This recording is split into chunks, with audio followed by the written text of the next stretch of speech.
Good evening, visitors. Welcome to the Australian War Memorial's last post ceremony. My name is Tom Rogers, and joining us today from the Royal Australian Navy is leading seaman Angelina Dymovska. We welcome the veterans who have served, those that are still serving, and the families that love and support them. We acknowledge the members of RSL and Services Clubs Association, RSL Victoria and RSL Queensland, who are watching the broadcast of this ceremony across Australia.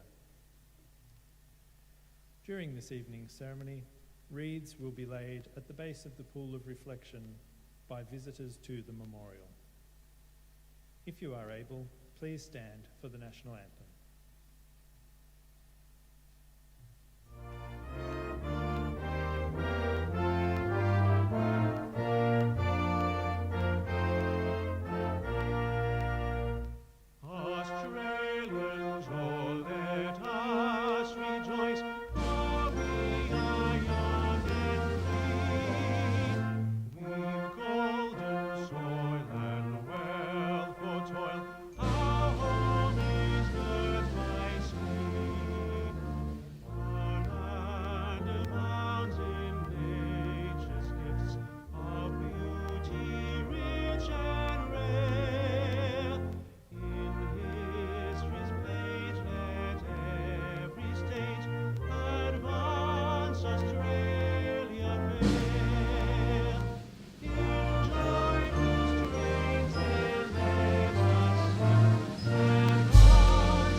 The Australian War Memorial was the vision of Charles Bean, Australia's First World War official historian. Bean landed with the Australian troops on Gallipoli and stayed with them at the front through to the end of the war. The idea of this national memorial and museum came to him at Pozières, France, in the depths of the bloody fighting of 1916. Bean's idea was that this would be a place where families and friends could mourn loved ones buried in faraway places. It would also be a place that could help all Australians understand what these men and women had endured and what they had done for us. Bean's vision, to which we remain true, is best expressed as inscribed in the entrance to the memorial's galleries. Here is their spirit in the heart of the land they loved, and here we guard the record which they themselves made. Tonight we will read the story behind just one of those on the Roll of Honour, which lists the names of more than 102,000 men and women who have given their lives for us in war and on operations for more than a century. But first, we present a lament, Flowers of the Forest. Wreaths or floral tributes will now be laid at the base of the pool of reflection.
Today we remember and pay tribute to Private Charles Trevor Featherstone.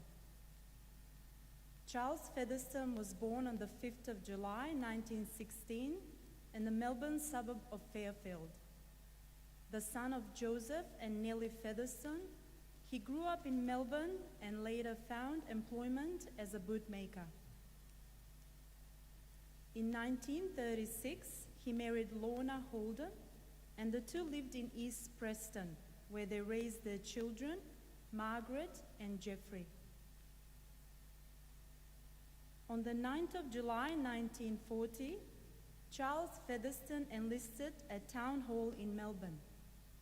He soon joined other recruits at the training battalion in Shepparton.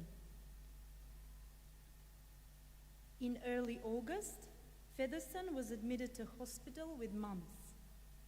But after just over a week, he was back in training.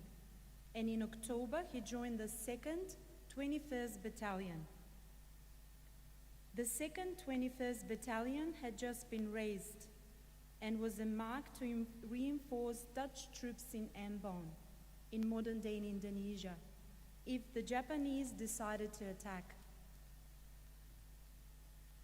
As the likelihood of war with Japan grew, the battalion began arriving in Darwin in early April 1941 and spent the next 9 months training and on garrison duties. Living in isolated and uncomfortable quarters, the battalion's preparations were hampered through a lack of equipment. After the Japanese invasion of Malaya in early December, the announcement that the battalion was to move to Ambon was received with a mixture of relief and trepidation. Private Featherstone arrived at Ambon on the 17th of December, part of a Gulf force which consisted of the 2nd 21st Battalion, supported by anti-tank artillery, engineers, and other supporting arms. With a combined strength of 1,100 men, and Netherlands East Indies forces on the island numbering some 2,600 men, Gulf Force was tasked with defending the Bay of Ambon and the airfields at Laha and Liang. With such a small force at his disposal, the commanding officer, Lieutenant Colonel Leonard Roach, urgently requested reinforcement and despaired that the defense of Ambon was untenable. Roach was relieved of his command, and his replacement, Lieutenant Colonel John Scott, set to altering the location of many of his defensive positions on the eve of an invasion, leaving Gulf Force even less prepared. 3 battalions of Japanese infantry and a battalion of Marines landed on the night of January 30th, 1942. Outnumbered and lacking air or naval support, the 2nd 21st Battalion was unable to prevent the advance and were pushed to the far west of the peninsula. Within 24 hours of the landing, Dutch forces on the island had capitulated.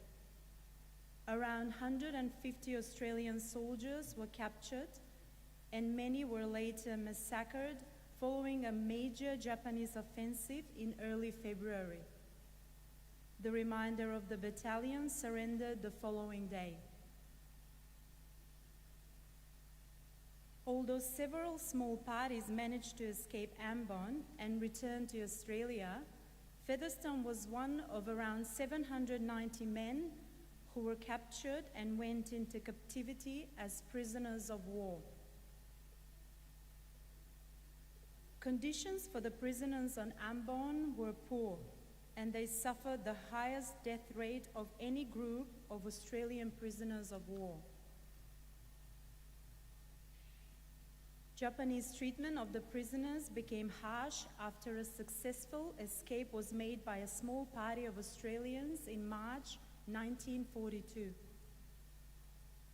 Command of the camp was taken over by Japanese Marines in mid-1942. Starvation, executions, and diseases were common. By war's end, more than 2/3 of the prisoners were dead. Some died in Allied raids on a Japanese bomb dump located next to the camp, while others died as a result of medical experiments. One survivor described their hopelessness towards the end. We'd go out and dig the graves and then bury them. And by the time we got back from one, there'd be another, one ready to go out. You couldn't keep up with it. You'd wake up through the night and you'd hear them. You'd hear the death rattles. Charles Featherstone died of beriberi on the 20th of March, 1944. He was 27 years old. His name is listed on the Roll of Honour on my left, among almost 40,000 Australians who died while serving in the Second World War. A photograph of his headstone is displayed today besides the Pool of Honour. This is but one of the many stories of service and sacrifice told here at the Australian War Memorial. We now remember Private Charles Trevor Featherstone, who gave his life for us, for our freedoms, and in the hope of a better world.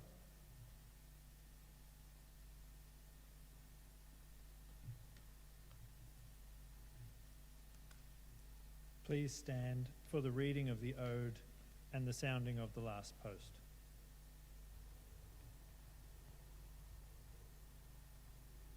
They shall grow not old, as we that are left grow old. Age shall not weary them, nor the years condemn. At the going down of the sun and in the morning, we will remember them.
Lest we forget.